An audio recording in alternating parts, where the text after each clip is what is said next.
Mga idolo, paano kung ang number 1 team sa West ay biglang mapahiya sa harap ng isa sa pinakamalakas na team sa East?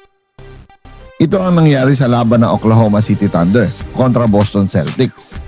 Hindi lang basta natalo ang Oklahoma, pinatikim pa ni Jaylen Brown ang sariling galaw ni Shai Gilgeous-Alexander kay SGA mismo na taste of your own medicine siya.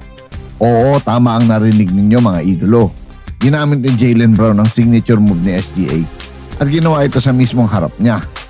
At dahil sa larong ito, maraming fans ngayon ang nagsasabing, kaya pa ba ulit ng OKC na maging champion? Kaya sa video na ito, pag-uusapan natin kung bakit ang laban na ito ay maaaring magbago ang tingin ng NBA World sa Oklahoma City Thunder.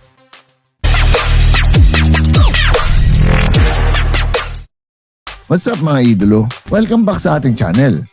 Sa buong season, halos lahat ng NBA fans ay namamangha sa ginagawa ng Oklahoma City Thunder sa pangunguna ni Shai Gilgeous-Alexander. Naging isa sila sa pinakadominanting team sa Western Conference. Number 1 sa standings ngayon yan mga idolo. Isa sa pinakamagandang defense sa liga. At halos gabi-gabi ay may 30-point performance si SGA. Pero may isang team na gustong patunayan na may limitasyon din ang Oklahoma City. At ito ay ang Boston Celtics ni Jaylen Brown at ni Jason Tatum. Sa laban na ito, agad na ipinakita ng Celtics kung bakit sila isa sa pinakakompletong team sa NBA. Pinangunahan ng duo ni Jason Tatum at Jaylen Brown ang matinding opensiba ng Boston. Hindi sila natakot sa bilis ng Oklahoma. Hindi sila natakot sa scoring ni SGA. Sa halip, sinagot nila ito ng mas physical na laro at mas matinding depensa. At dito nagsimulang mahirapan ng Thunder. Pero may isang moment sa game na talagang pinag-uusapan ngayon ng fans. Isang play kung saan hawak ni Jaylen Brown ng bola laban kay SGA.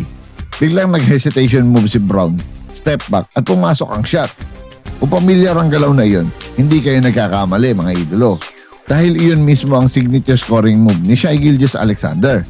At nang mangyari iyon, parang sinasabi ni Jaylen Brown, kung kaya mo gawin, kaya ko rin. Para sa maraming fans, iyon ang moment na nagpakita ng confidence sa Celtics laban sa Oklahoma. Mga idolo, dahil sa pagkatalo na ito, maraming analyst ang nagsimulang magtanong, na-expose ba ang Oklahoma City Thunder? Kasi sa regular season, napakarami nilang panalo laban sa iba't ibang team. Pero kapag kalaban na ang isang championship level team tulad ng Celtics, ibang klaseng laban ang nangyayari. Mas physical, mas strategic, mas intense. At dito makikita kung sino talaga ang handa sa playoffs. Isa pang interesting na epekto ng larong ito ay ang MVP conversation. Mga idolo, dahil si Shai Gilgeous-Alexander ay isa sa mga pangunahing kandidato para sa MVP award.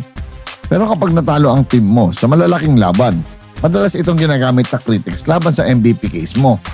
Samantalang ang Celtics naman ay nagpakita na kaya nilang talunin kahit ang number 1 team sa Western Conference pa yan.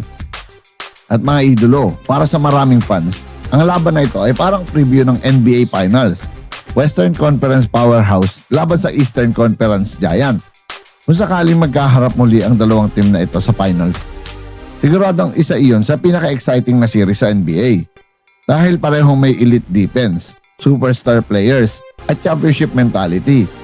Sa huli, ang laban ng Oklahoma City Thunder at Boston Celtics ay hindi lang simpleng regular season game. Isa itong statement game.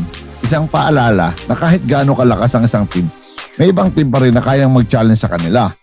At ang moment na ginamit ni Jaylen Brown ang signature move ni SGA laban sa kanya, isa iyon sa moment na matagal nang pinag-uusapan ng NBA fans. Pero ngayon, gusto ko malaman ang opinion ninyo. Magiging NBA champion ba ang OKC ngayong season? O mas handa ba ang Boston Celtics sa championship run? Comment kayo sa baba ang inyong sagot at ating pag-usapan.